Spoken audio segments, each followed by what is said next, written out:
is the Jacksonville saga. We posted a story last week, and right as we posted it, Urban Meyer gets fired, and so it's time to take the next step in this Jacksonville story. Nick, Jacksonville has fired Urban Meyer. They are now looking for a new coach. There's been some options that popped up, but we, as fans of talent, we want to see Trevor Lawrence be successful. We want to see the Jaguars return to form of that AFC Championship level that they played at. Let's give this struggling Jacksonville front office some advice. Jacksonville, you haven't been successful the last few years in getting a coach, but we have some advice for you in your coaching interviews to help you not repeat your mistakes from the past. All right, Nick, I'm going to kick it to you for the first piece of advice that we should give Jacksonville in their coach recruiting saga. Absolutely. The interview process here is going to be crucial for the Jaguars. And I think it's important that they take some of the lessons from the Urban Meyer situation and apply them going forward. And we're here to help out the Jaguars organization because that's what we do. So the first tip we got for the Jaguars is place a hidden camera in the hotel bar of the head coaching candidate when he comes to town. Monitor how he handles the situation. Does he potentially grope young blonde women?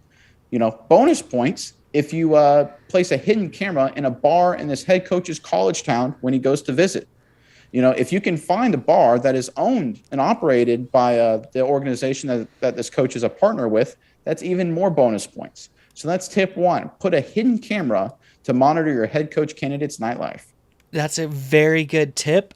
Something else that we may want to do, and like you said, if we don't look into the past, we're destined to repeat it. So call this coach in for an interview, all right? But as he's walking into the interview, strategically placed in front of your office door, you should have your star kicker doing some stretches, getting ready, just sitting there. First of all, see if the guy calls him by his name or if he says, "Hey, kicker, what are you doing?"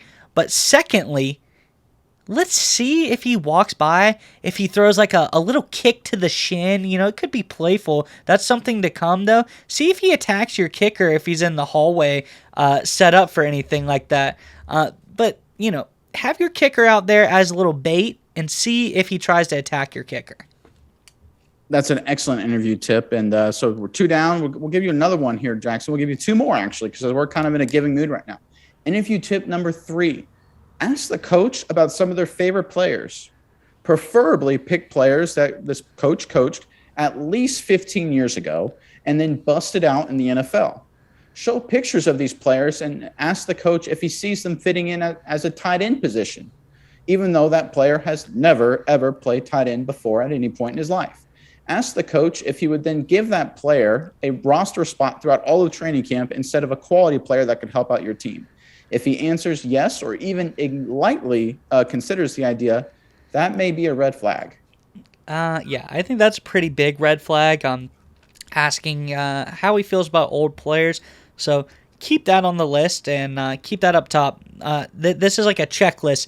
Let's say if they hit 2 out of these 4, immediately just cut them off the list. Just cut them off. Say, nope, not on the list anymore. But the thing that we want you to do is bring the coach in, and during the interview process, ask that coach, what is your biggest loss, the game that you lost the worst, in your opinion?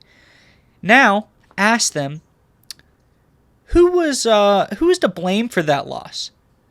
And see if they blame, like, every other coach and player on their entire roster and don't talk about how it was on them as the coach in an appropriate coaching-based answer.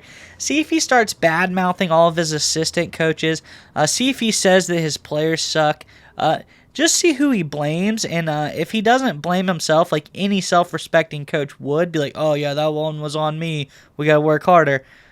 You might want to, keep that as another red flag on the checklist. Yeah, I agree. These are 4 good points. Jaguars owner organization. We highly recommend you follow all these 4 to the letter.